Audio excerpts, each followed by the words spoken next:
Welcome back once again. तो हम पढ़ रहे थे गणित का शिक्षण शास्त्र और इस गणित के शिक्षण शास्त्र विषय के अंतर्गत पढ़ रहे थे AIIMS and objective of maths teaching, जो कि यूनिट नंबर 1 के अंतर्गत दिया गया है। लास्ट कंटेंट भी है, तो इसके पहले की सारी वीडियो आप देखे होंगे।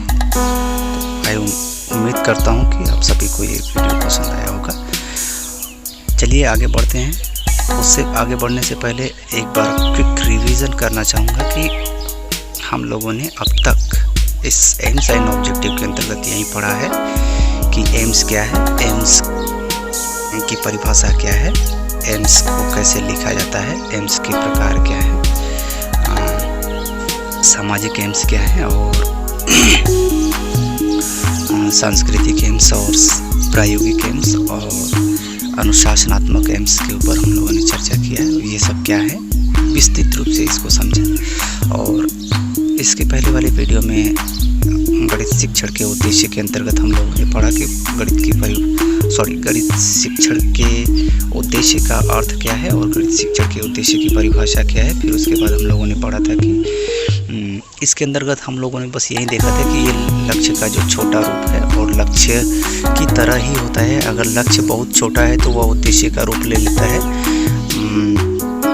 उद्देश्य वे होते हैं जो हमें लक्ष्य की ओर निर्देशित करते हैं, उद्देश्य वे होते हैं जो लक्ष्य की प्राप्ति के साधन होते हैं, उद्देश्य वे होते हैं जो लक्ष्य को प्राप्त करने का मार्ग प्रशस्त करते हैं, उद्देश्य वे होते हैं जिसमें क्रियाएं होती हैं, जिसमें जो अपने आप में क्रियाओं को, बहुत सारी क्रियाओं को समाहित करता है। उद्देश्य वे होते हैं जो व्यवहार में मापने योग्य होते हैं। और उसके कुछ हम लोगों ने एग्जाम्पल्स को पढ़ा था। एग्जाम्पल्स में हमने देखा था कि अगर हम उद्देश्य को लिखेंगे तो उद्देश्य भी कुछ बड़े नेचर के होते हैं, कुछ छोटे नेचर के होते हैं। तो अगर हम बड़े नेचर में देखें तो हम कहेंगे कि गणित विषय के प्रति सकारात्मक दृष्टिकोण विकसित करना है, गणित विषय के प्रति रुचि जागृत करना, ये क्या है गणित शिक्षण के उद्देश्य का एक तरीके से एग्जाम्पल मान लीजिए आप। और फिर उसके बाद हम लोगों ने अध्ययन किया था कि अगर और स्पेसिफिक, जैसे कि कोई शिक्षक क्लास में पढ़ाता है तो वो कहेगा कि मान लीजिए कि अगर त्रिभुज चैप्टर पढ़ाता है तो वो कहेगा कि कक्षा पूर्ण होने के बाद या कक्षा समाप्ति के पश्चात छात्र त्रिभुज को परिभाषित कर पाएंगे, छात्र त्रिभुज की अवधारणा को समझ पाएंगे, छात्र त्रिभुज से संबंधित उदाहरण दे पाएंगे। इसके बारे में हम लोगों ने अध्ययन किया विस्तृत रूप से। और फिर उसके बाद हम लोगों ने ये देखा कि ऑब्जेक्टिव के प्रकार क्या हैं, एम्स एंड ऑब्जेक्टिव में अंतर देखा। तो हम लोगों ने कहा कि उसमें ये देखा था कि एम्स सबसे बड़ा होता है, ऑब्जेक्टिव उस एम्स का कुछ पार्ट होता है, उससे छोटा होता है। और उसमें हम लोगों ने ये भी देखा था कि जो ऑब्जेक्टिव होते हैं वो भी दो प्रकार के होते हैं, कि एजुकेशनल ऑब्जेक्टिव और दूसरा इंस्ट्रक्शनल ऑब्जेक्टिव। तो खास करके जो एक सर्किल बनाया गया है, बड़ा वाला सर्किल, और उस बड़े सर्किल के अंतर्गत एम्स को रखा गया है, और उस बड़े वाले सर्किल के अंतर्गत एक और छोटा सर्किल रखा गया है, उसके अंतर्गत ऑब्जेक्टिव को रखा गया है। और उसके अंतर्गत दो, मान लीजिए कि दो सर्किल रखे जाएं, उसके अंदर एक सर्किल रखा गया, दूसरा सर्किल, और दूसरे सर्किल के अंतर्गत अगर दो सर्किल रख दिए जाए तो वो दिखाएगा एजुकेशनल ऑब्जेक्टिव और इंस्ट्रक्शनल ऑब्जेक्टिव। और इस इंस्ट्रक्शनल ऑब्जेक्टिव के अंतर्गत दो सर्किल रख लीजिए आप, तो फिर आपको पता चलेगा कि ये एम्स और ऑब्जेक्टिव वास्तव में है क्या। तो इसका क्लियर पिक्चर आपके सामने आ पाएगा, राइट। तो इसके अंतर्गत हम लोगों ने इतना अध्ययन किया। फिर उसके बाद जो फाइनल डिस्कशन हुआ था हमारा, जहाँ पे स्लाइड समाप्त हो गई थी, वो था कि ऑब्जेक्टिव्स के प्रकार। तो उसमें हम लोगों ने दो प्रकार पढ़ा था कि इंस्ट्रक्शनल ऑब्जेक्टिव क्या होते हैं और एजुकेशनल ऑब्जेक्टिव क्या होते हैं।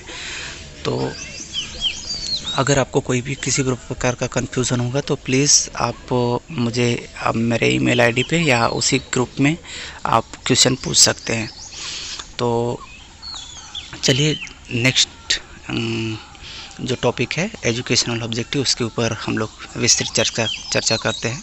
आइए, जो नेक्स्ट पॉइंट है शैक्षिक उद्देश्य। तो शैक्षिक उद्देश्य ऐसे उद्देश्य होते हैं जो शिक्षा से जुड़े होते हैं, जो खास करके शिक्षा के क्षेत्र से जुड़े होते हैं। जैसे कि आप और हम लोग क्या कर रहे हैं, शिक्षा ही ग्रहण कर रहे हैं। एक शिक्षा दे रहा है और दूसरा शिक्षा ले रहा है। तो ये सारी प्रक्रिया क्या है, शिक्षा, ये सारी प्रक्रिया क्या कहलाती है, शिक्षण कहलाती है। तो इस प्रकार की प्रक्रिया से जुड़े हुए जो उद्देश्य होते हैं उन्हें हम शैक्षिक उद्देश्य कहते हैं। तो इनकी विशेषता होती है कि ये दार्शनिक प्रकृति के होते हैं। शैक्षिक उद्देश्य जो होते हैं वो दार्शनिक प्रकृति के होते हैं, दर्शन पर आधारित होते हैं। दर्शन क्या करता है, किसी भी व्यक्ति विशेष के अंतर्भावों को उजागर करता है। तो जो शैक्षिक उद्देश्य होते हैं वो क्या करते हैं, छात्र के अंदर जो क्षमताएं हैं, जो विशेषताएं हैं, उन विशेषताओं को उजागर करता है, बाहर निकलता है, ढूंढ करके निकालता है, राइट। जो नेक्स्ट पॉइंट है वो कहता है कि यह शैक्षिक पद्धति और विद्यालयों से संबंधित होते हैं। तो जो एजुकेशनल ऑब्जेक्टिव होते हैं वो खास करके विद्यालय से संबंधित होते हैं, और जो विद्यालय में शिक्षण की प्रक्रिया है, जो सिस्टम है, उससे संबंधित होते हैं कि शिक्षण इस तरीके से होना चाहिए, शिक्षण करने के बाद ये होगा। हमारे विद्यालय में जो छात्र पढ़ रहे हैं उनको अमुक विषय पढ़ाने के बाद उनमें अमुक परिवर्तन होगा, इत्यादि इत्यादि। तो जो शैक्षिक उद्देश्य होते हैं खास करके विद्यालयों से संबंधित होते हैं और विद्यालय की शिक्षण पद्धति से संबंधित होते हैं। और शैक्षिक उद्देश्य विशिष्ट उद्देश्य या अनुदेशात्मक उद्देश्यों की मदद से प्राप्त किए जा सकते हैं। और ये जो एजुकेशनल ऑब्जेक्टिव है, इन एजुकेशनल ऑब्जेक्टिव्स को हम क्या कर सकते हैं, जो इंस्ट्रक्शनल ऑब्जेक्टिव हैं, एजुकेशनल ऑब्जेक्टिव के जो पार्ट्स हैं इंस्ट्रक्शनल ऑब्जेक्टिव, इनकी मदद से हम क्या कर सकते हैं, अचीव कर सकते हैं। इन्हें किन्हें अचीव कर सकते हैं, एजुकेशनल ऑब्जेक्टिव्स को, राइट। नेक्स्ट, जो एजुकेशनल ऑब्जेक्टिव हैं, ये जो लर्निंग प्रोसेस है उसमें गाइड का भूमिका निभाते हैं, गाइड पोस्ट की भूमिका निभाते हैं। गाइड पोस्ट एक ऐसा पोस्ट है जो लर्निंग प्रक्रिया में लर्नर को गाइड करता है। एक ऐसा पोस्ट है, एक ऐसा व्यक्ति विशेष, मान लीजिए कि एक ऐसा व्यक्ति विशेष इंगित है जो लर्निंग की प्रक्रिया में लर्नर का मार्ग प्रशस्त करता है, लर्नर के अधिगम में आने वाली बाधाओं को दूर करता है, अधिगम में आने वाले कठिन बिंदुओं को प्रकाशित करता है कि इसका समाधान क्या होगा। नेक्स्ट पॉइंट, अनुदेशात्मक उद्देश्य, जिसे हम कहते हैं इंस्ट्रक्शनल ऑब्जेक्टिव्स। तो एक इंस्ट्रक्शनल ऑब्जेक्टिव एक प्रकार का कथन होता है जो ये बताता है कि इंस्ट्रक्शन को कंप्लीट होने के पश्चात छात्र क्या करने के योग्य हो जाएंगे। एक बार पुनः, कि अनुदेशात्मक उद्देश्य ऐसे उद्देश्य होते हैं या ऐसे कथन होते हैं जो यह बताते हैं कि किसी भी प्रकार का इंस्ट्रक्शन अगर कंप्लीट होता है तो कंप्लीट होने के पश्चात छात्र में क्या परिवर्तन होगा या छात्र क्या करने के योग्य हो जाएंगे। जैसे कि मैं आप लोगों के बीच अभी चर्चा कर रहा हूँ उद्देश्य के प्रकार, तो मैं ये उद्देश्य रखा हूँ, इस प्रकार का इंस्ट्रक्शनल ऑब्जेक्टिव रखा हूँ कि इसको पढ़ने के पश्चात, इस स्लाइड को पढ़ने के पश्चात, इस लेक्चर को पढ़ने के पश्चात, इस वीडियो को देखने के पश्चात आप सभी लोग उद्देश्य के प्रकार को समझ पाएंगे, उद्देश्य को परिभाषित कर पाएंगे, उद्देश्य की अवधारणा को समझ पाएंगे, उद्देश्य का निर्माण आप कर पाएंगे। तो इस प्रकार का मैंने अनुदेशात्मक उद्देश्य रखा है। तो हर प्रकार के शिक्षण में, जैसे कि आप जैसे शिक्षक बनेंगे तो आप भी ऐसे उद्देश्य आप बनाएंगे। तो जो उद्देश्य आप बनाएंगे शिक्षण करने से पूर्व, और कि अगर मैं पढ़ाऊंगा तो छात्र में ये परिवर्तन आएगा, तो उसे हम इंस्ट्रक्शनल ऑब्जेक्टिव्स कहेंगे। और इसको डिफ़ाइन किया है, जो इस प्रकार की अवधारणा दिया है कि एक प्रकार का कथन जो यह बताता है कि किसी भी इंस्ट्रक्शन के पूर्ण होने के पश्चात छात्र में क्या क्या अपेक्षित परिवर्तन होंगे। जो ये कथन दिया गया है कीबलर और केगला और इनके सहयोगी बार्कर और माइल्स के द्वारा 1974 में दिया गया था। ये नेक्स्ट पॉइंट के ऊपर डिस्कस करते हैं। नेक्स्ट पॉइंट है रॉबर्ट मेगर के द्वारा 1984 में एक डेफिनेशन दिया गया था, और उस डेफिनेशन में इन्होंने कहा था कि जो इंस्ट्रक्शनल ऑब्जेक्टिव है यह बताता है कि एक प्रकार के शब्दों का माफ़ी चाहूँगा, इंस्ट्रक्शनल ऑब्जेक्टिव एक कुछ शब्दों का समूह है, शब्दों का समूह या चित्रों का समूह है या कुछ डायग्राम का समूह है, जो क्या करता है, छात्र को कुछ बताता है कि इंस्ट्रक्शन के पश्चात आप क्या अचीव करेंगे, अनुदेशन पूर्ण होने के पश्चात आप क्या अचीव करेंगे, आप क्या प्राप्त करेंगे। दूसरे शब्दों में इसी को समझाना चाहता हूँ हिंदी में कि जो इंस्ट्रक्शनल ऑब्जेक्टिव है वो शब्दों, चित्रों या कुछ ग्राफ चित्रों का एक समूह है जो आपको ये बताता है कि आप क्या अचीव कर पाएंगे। राइट। जो नेक्स्ट डेफिनेशन है, ये नेक्स्ट डेफिनेशन को भी पढ़ लेते हैं। जो नेक्स्ट डेफिनेशन है वो दिया गया है, सॉरी यही डेफिनेशन था, माफ़ी चाहूँगा। अब आइए बात कर लेते हैं इंस्ट्रक्शनल ऑब्जेक्टिव के ऊपर पुनः, कि इंस्ट्रक्शनल ऑब्जेक्टिव ऐसे ऑब्जेक्टिव हैं जो निश्चित समय में शिक्षण करने के पश्चात प्राप्त किए जाते हैं। कुछ निश्चित समय होता है, कुछ फिक्स ड्यूरेशन होता है और उस फिक्स ड्यूरेशन के अंतर्गत प्राप्त किए जाते हैं। जैसे कि अभी मैं आप लोगों को 20 या 25 मिनट तक का वीडियो या आधा घंटा का वीडियो बनाऊंगा और इस आधे घंटे वीडियो में मैं ये अपेक्षा करूंगा आप लोगों से कि आप लोग अनुदेशात्मक उद्देश्य को समझ पाएंगे, अनुदेशात्मक उद्देश्य के प्रकार को समझ पाएंगे। ऐसा मैंने उद्देश्य बनाया है।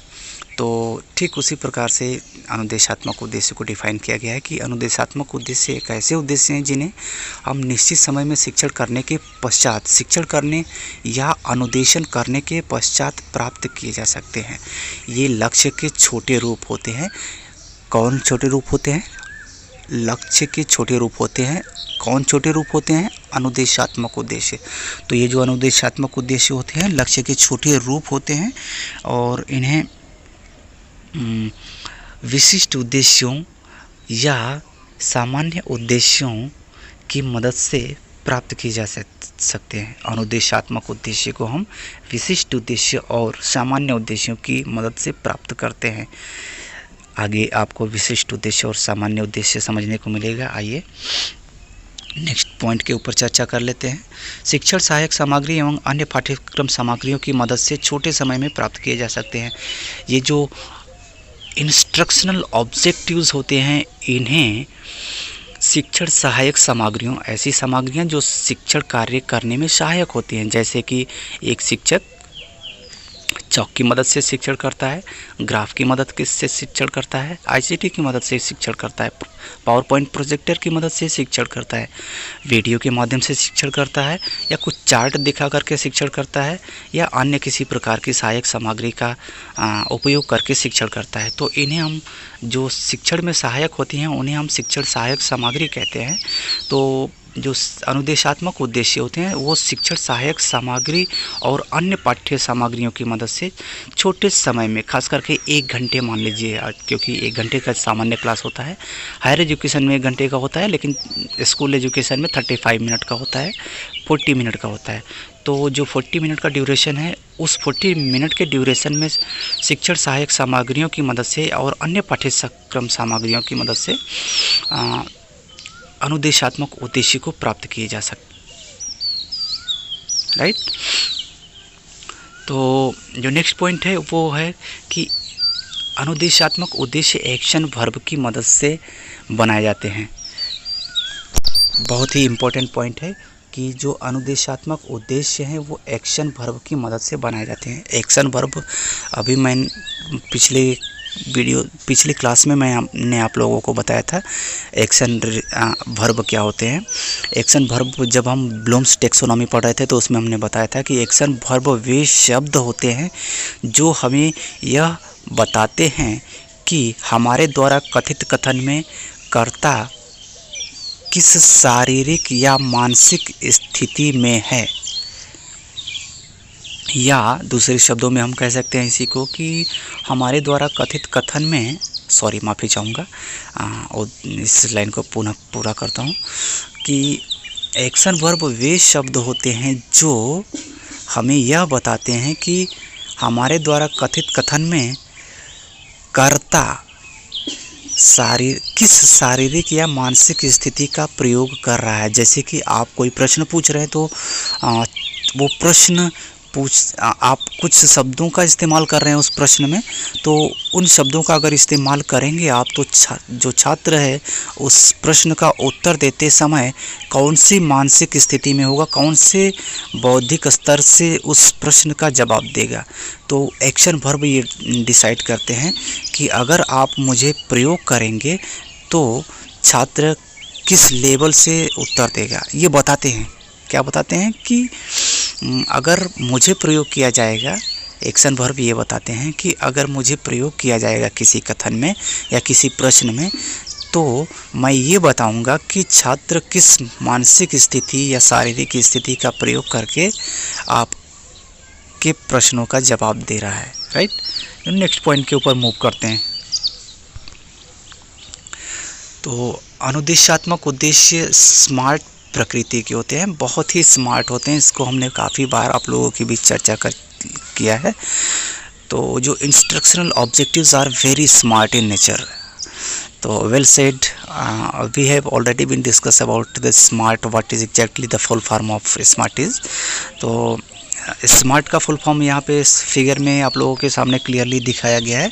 स्मार्ट का मतलब होता है कि specific, measurable, achievable, realistic and time bounded या टाइमली।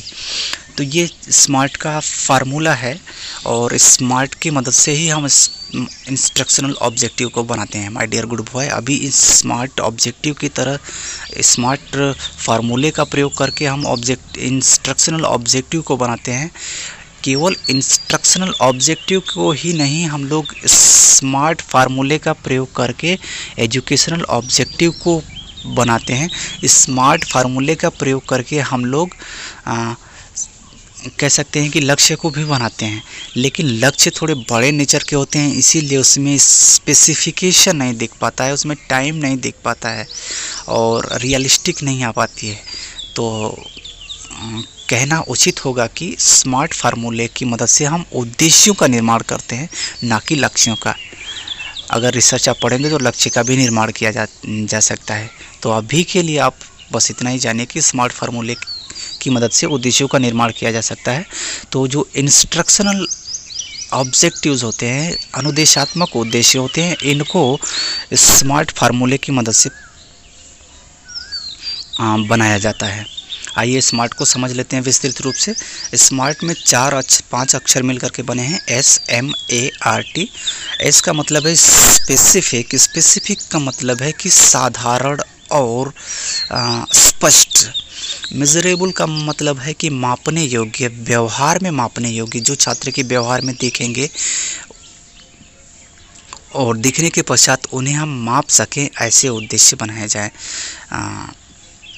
अचीवेबल, ऐसे उद्देश्य बनाए जाएं जिन्हें प्राप्त किया जा सके, ऐसे उद्देश्य ना बनाए जाएं जिन्हें प्राप्त ना किया जा सके। रियलिस्टिक का मतलब हो ऐसे उद्देश्य बनाए जाएं जो वास्तविक हों, जो यथार्थ हों, जिनका कुछ अस्तित्व हो, जिन्हें हम जिनका कुछ उद्देश्य हो, जिनका कुछ शैक्षिक प्रक्रिया में उद्देश्य हो, वास्तविकता पर आधारित हों।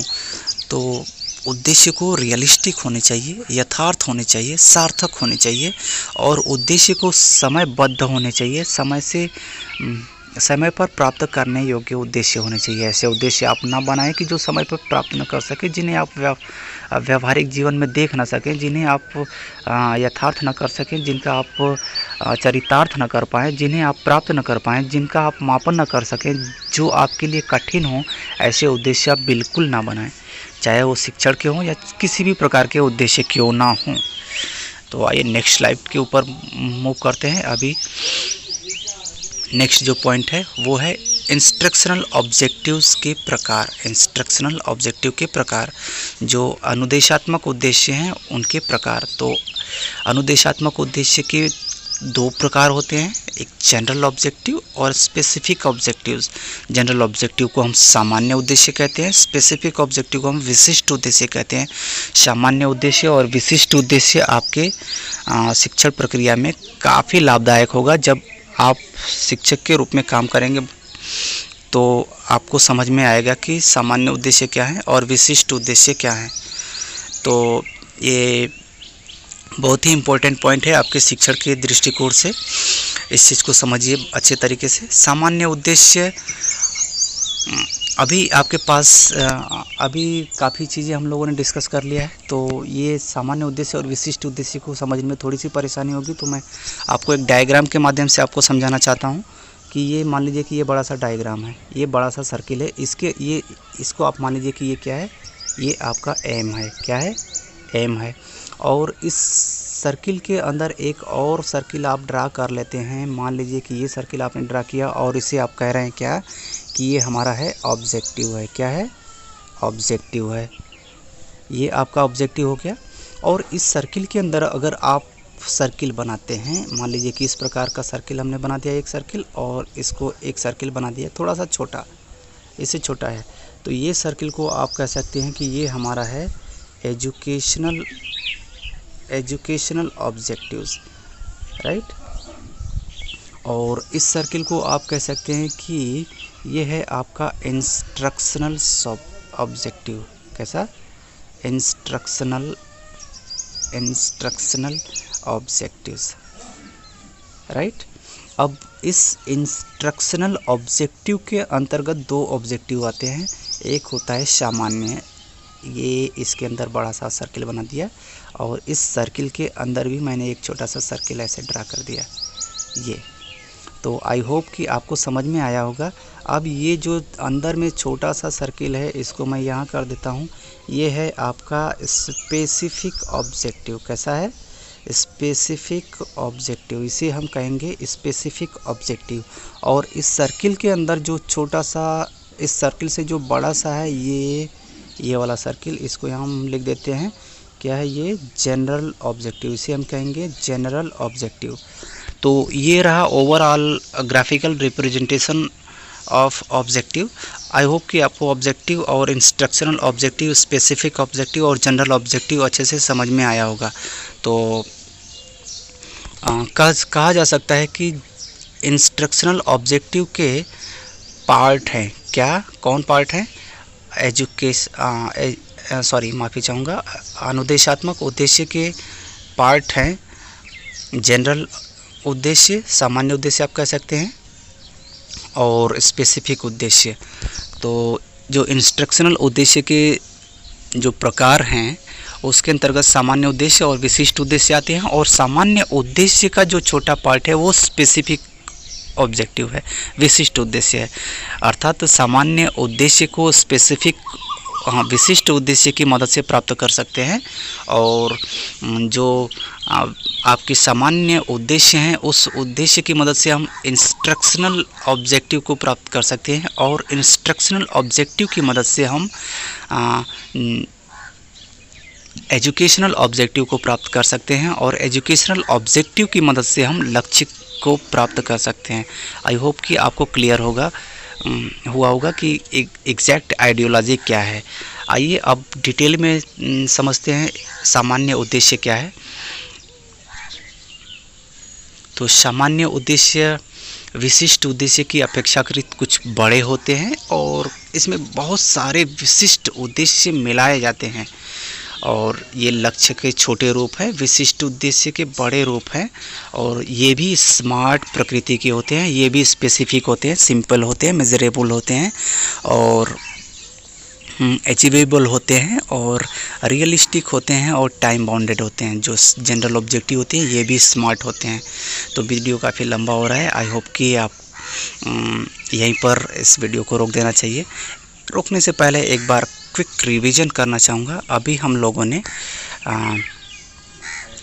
एजुकेशनल ऑब्जेक्टिव के अंतर्गत